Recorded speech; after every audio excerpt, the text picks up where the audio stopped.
Let me give you a quick introduction about him. So, Love Zohar is a seasoned governance, risk, and compliance professional and certified ISO lead implementer with over a decade of experience in cybersecurity and information security training. As the GRC, he has delivered 10,000 plus hours of training to 20,000 plus professionals across 15 plus countries, empowering global teams to implement and audit ISO 27301, ISO 27701, and ISO 42001 framework. Loves practical hands-on teaching style, bridge technical depth with real-world application, making complex GRC concept simple and actionable. He holds multiple certification including ISO 27001 and 42001 lead implementer, CompTIA Security Plus, ITIL V4, CCNA, and Prince 2 practitioner. Hello everyone, very good morning and welcome back to Cyber Talk with Cyber GRC, where we decode global standards that make them easy for every professional. Today we are diving into Annex A.2 of ISO and IEC 42001 policies that are related to AI. With me is Love Johar, globally recognized and globally certified AIMS lead implementer, who will help us understand how these organizations should draft, align, and review their AI policies. So let's get started.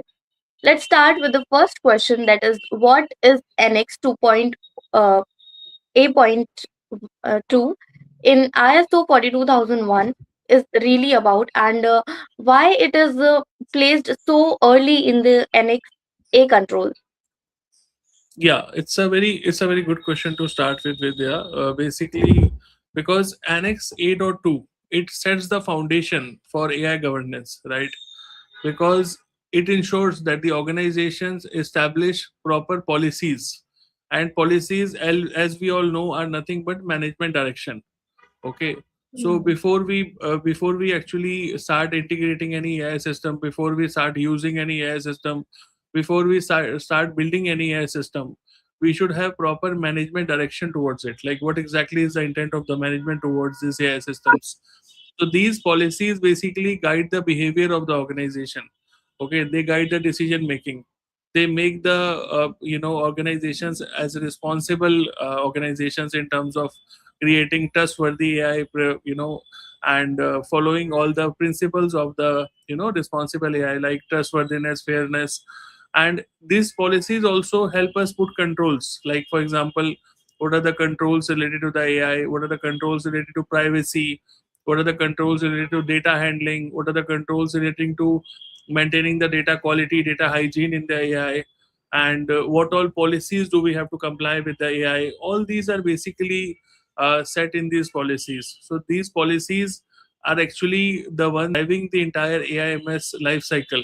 Okay, so everything that is appearing here early in these policies are the requirements that the organization has to understand and follow whenever they are trying to work with any AI solution. Okay, so that is why they are actually clearly laid out in the beginning itself, so that people know what needs to be done. They have a direct direction from the management. That is why it is Mhm. important, and I think that is why every organization has to establish the policies properly. Okay. Interesting, that is. My second question is, A.2.2 requires an AI policy. What exactly must be included in this policy? So these are some of the features, Vidya. If you see in the policy components part, so these Yeah. are some of the important parameters, and these are some of the important components of the AI policy. Okay, we need to have Mm-hmm. a defined purpose and scope in the policy, like why exactly the AI policy exists, what is the management intent with this policy, which all AI systems are we covering in this policy, which all teams are what are their roles and responsibilities, and what are the activities that are covered in this policy, right? So all these are there in terms of purpose and scope.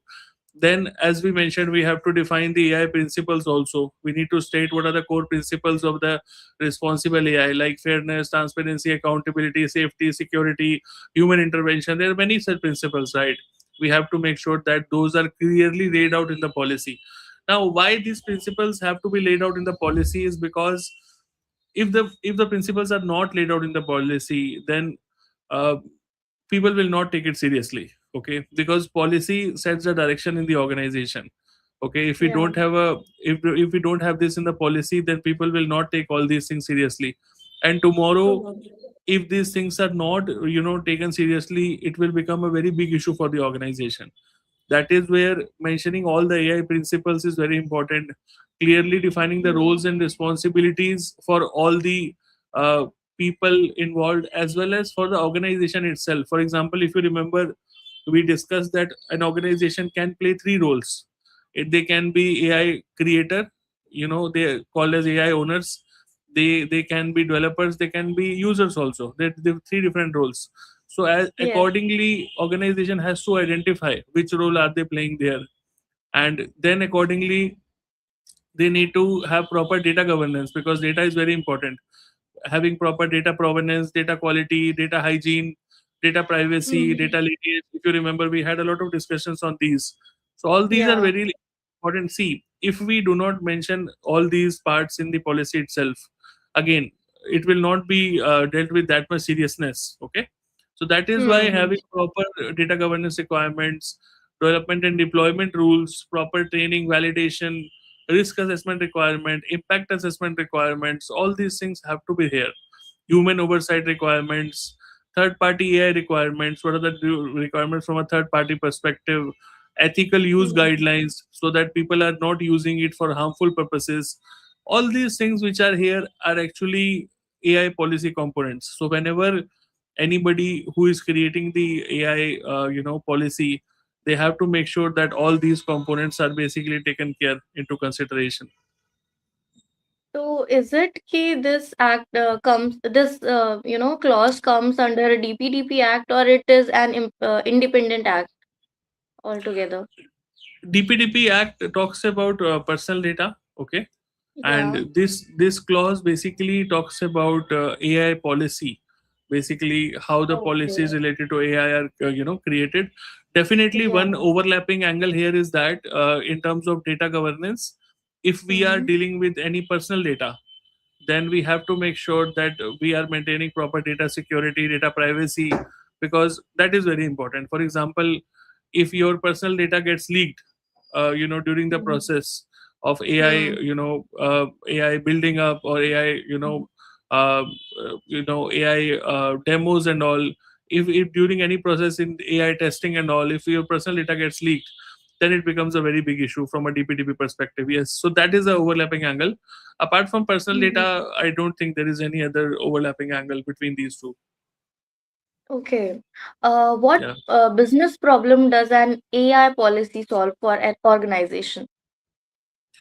So business problem will be very simple in terms of having proper, third party, risk assessments in place. This will actually help the organization to, make sure that they have proper governance in place. Because see, if you don't have a policy, people will do as what they want, right? Yeah. There's no compliance. People will not. There will be no proper responsibilities defined. There will be no formal rules. So here basically the policy creates a compliance. It creates an obligation from a from a, from a from a policy perspective, from a AI readiness perspective, that the organization is now ready for all these things, right? Without this, so basically it will be uncontrolled AI usage. Actually, with people will not know how to Hmm. control the AI, how to govern the AI. See, policy is the tone that sets the governance, right? If you don't have a proper policy in place, you can't have proper governance. It's very simple. So that is where we need these policy components to be in place. We need this policy to be in place, definitely. Okay. Can you give a simple example that is a real life example for what an AI policy looks like in practice? So, say, for example, let's say Cyber GRC Academy. Okay, I can take my own Yeah. example. So, let's Hmm. say Cyber GRC Academy uses an external AI model to generate the training Hmm. content. Okay, so this AI policy in our case will say that no personal learner data can be fed into the external AI platforms, because we are only using it for training purposes. So we can't feed any personal learner data into that. Okay. And it can also Okay. state something like all new AI tools must undergo an AI impact assessment. We can have this in the policy statement as well. We can also add that only approved tools can be used for internal content creation, so that somebody from outside cannot start using any other third party tools also. Okay. We can also Mm-hmm. add things like data leakage must be reported to privacy officers within 24 hours in case of any data leakage from the training data purposes for which we are creating this policy, right? So all these things Mm. can be definitely added from a third party usage perspective for us. Okay. My next question is AI 2.3 talks about alignment with other policies. Why is alignment so critical in AI governance? So basically, AI does not exist in isolation. We have to understand that, right? AI is not alone. Whenever you are using AI, it will touch privacy, it will touch Hmm. security, it will touch Yeah. risk, it will touch third party risk, it will touch procurement, it will touch your data governance also. So all these, it touches. AI cannot exist in isolation. That is where if Hmm. your AI policy conflicts with your information security policy, with your privacy policy, you are actually adding to the confusion. You are not creating something which is good for the organization. So that is where we need to make sure that there is a proper alignment between, especially between these three. Okay. So that there is no overlap, no conflict, and there is a proper smooth implementation of the governance. Okay. That is where we Okay. need to have a proper alignment with other policies. That is the reason. Yes. Yeah. Which organizational policies are the most commonly impacted when AI systems are introduced? This is a very important question. So normally, information security policy will be definitely impacted. Okay, because Yeah. it will talk about the data. It will talk about your AI pipelines, your APIs, Mhm. your models, data, whatever you are using. So information security policy definitely will be impacted. Then you have privacy and DPDP policy, which will basically ensure, like I mentioned, if you are using any personal data, then have you Hmm. taken consent or not? Is this a lawful processing that you are doing? Have you created a Hmm. clear notice or not? Do you have proper data subject access request methodology or not, process in place or not? All these things the privacy and DPDP policy will actually create into. Then you will have a data Yeah. governance policy also, which will Okay. cover all the data provenance part, data lineage part. All those angles will Hmm. be covered. Then you have a TPRM policy also. Now in TPRM policy, you have to make sure that all your AI vendors and models require proper vendor due diligence also. So all these Hmm. policies are basically getting affected by this single use of this AI policy. It's not only one policy, as you can see. Hmm. Can you give an example of misalignment between policies and how it can affect an organization? So, for example, let's say your HR policy says that AI tools may be used for screening some resumes, right? But Yeah. your privacy policy says that we do not automate profiling without explicit consent. So basically, it's a Hmm. deviation, right? Which you see. You're saying something on one side and you're saying something else on the other side. So it's a clear deviation. So these are the things which we need to avoid actually. Okay. If you would cover this topic at your batch where you teach the advanced courses, how you would cover this topic? For the policy, Yeah, for the policy. see, basically, what we do in the sessions actually, we have case studies. Okay, we have live Hmm. environments, we have live case studies where we inform the learners to actually try to understand how to create these policy. For example, when I shared this policy components with you, so in the sessions, learners actually create all these by hands-on. With that is what we do in the classroom sessions. Okay, so people Hmm. actually will try to create a purpose, they will try to create the AI principles, they will try to understand what all roles and responsibilities they have to delegate, All this we do hands on actually in the sessions. So on a policy itself we will spend around 2 to 4 hours minimum just on a policy, Mm-hmm. so that people understand what is the relevance of the policy. Because see, this is the core integral part for any organization and for any management system. If the policy is True. not clearly laid out properly, if the policy is not made out clearly, it will have a big impact on the governance part, right? Because governance is all about policy. It starts from the policy itself. So that is where we Mm-hmm. need to be very careful. And that is where as cyber grc we actually pay a lot of attention on the policy detailing. Every individual has to write a policy, they have to show us, and then we'll see, okay, whether the policy is correctly done or not. This is how we done in the classroom format. Okay. So if anybody wants to join the batch or reach out to you, how they can? So they can put a comment in this podcast itself. If they want to join, we can get in touch with them. If they are through LinkedIn or YouTube, they can just mention as a comment if they want to join the upcoming batch. Definitely we can get in touch. Okay. Let's move on to our next question. That is A.2.4 requires overviewing the AI policies. How often should the overview be done? So overview and review of the AI policy has to be done annually minimum. Once a year you have Okay. to do it. Okay. Hmm. So that is the requirement. But also you have to do it, you have to review it if, for example, you have any AI incident, for example. Okay.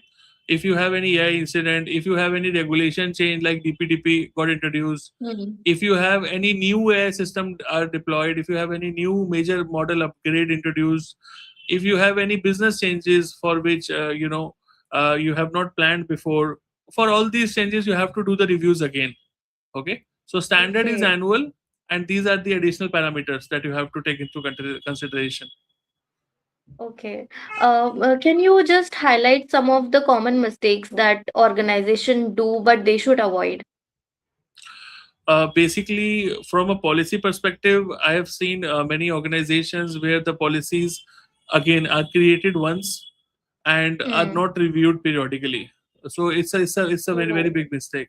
Okay, we have to yeah. review the policy. See, even when there is no change, still there is no harm in reviewing the policy at least quarterly or at least half yearly, Hmm. right? So that at least you get to know what if there is some changes that you want to make. So that, see, if we will not review the policy, then definitely we won't know what's wrong in the policy, right? So a proper Yeah. periodic review is something that I would highly suggest, which I think currently is a big gap which I see. Uh, My next question is, what evidence does an editor typically look for when overviewing A.2.4 compliance? So whenever auditor comes from a compliance perspective of 8.2.4, the auditor will actually see the AI policy, whether it's proper version control or not, whether it has proper approval records or not from top management or the AIMS steering committee or the board. Okay, Mhm. they will actually review Yeah. all the logs or all the justification of all the changes that are made in the policy. Has the policy being communicated to proper stakeholders? Have the audience being trained after the updates are done to the policy? All these things they will check. Okay, basically they will check Okay. which of the policies parts have changed and why they have changed those parts. Okay, everything the auditors will Hmm. check. So if your documentation is clean, the audit becomes very smooth. If your documentation is messy, then it will become a big issue. Hmm. So, at the very end of this podcast, my last question, if any organization is starting from zero, what is the simplest roadmap that to comply with A.2.2, A.2.3, and A.2.4? So these three are the starting controls from a AI policy perspective, which ISO 42001 actually covers, right? So Yeah. all the three controls, if any organization wants to start with them, they have to start creating a draft AI policy. Okay, You need to Hmm. define your scope, your AI principles, your roles and responsibilities, your data governance responsibilities, your third party responsibilities, your impact assessment responsibilities, your risk assessment responsibilities. All these you have to cover in the draft AI policy. That is the first step. Then you have to Okay. basically perform a policy alignment review. That means you have to compare the AI policy against the security policy, privacy policy that you have. Oh, like we discussed for all other policies, remember? So abhi, now Yeah. you have to align them actually with all those policies, and Hmm. arrange them in a proper format. Then you have to get the approval from the top management, obtain a sign off, and train the employees on these changes, on these upcoming policies, and roll out the policy organization wide. That these are the steps. And basically, like I mentioned, maintain a review calendar. Always maintain a review calendar and update the policy whenever there are major changes. For example, any incident happened, any business change happened, any new AI introduction happened. For all those things, you have to basically manage the changes as well. Okay. Thank you so much, love, for breaking this down. So basically, today we learn about Annex 2, A.2. So Annex A.2 is basically a clause, and we discussed about uh, A.2.3 and A.2.2 we discussed. 2, So they 2.4 are sub also. clauses, Yes. right? Yeah. Yes. Okay. So thank you so much for this. And AI policy alignment and reviewing form the backbone of an organization's AI governance journey. For everyone who are listening, make sure your team understand this control and they are starting point of responsible AI. Join us in the next episode where we decode NX 8.3 and continue building from AIMS expertise. Until then, stay compliant and stay secure. Thank you so much. Thank you, Vidya. Thank you, everyone who is watching. Thank you.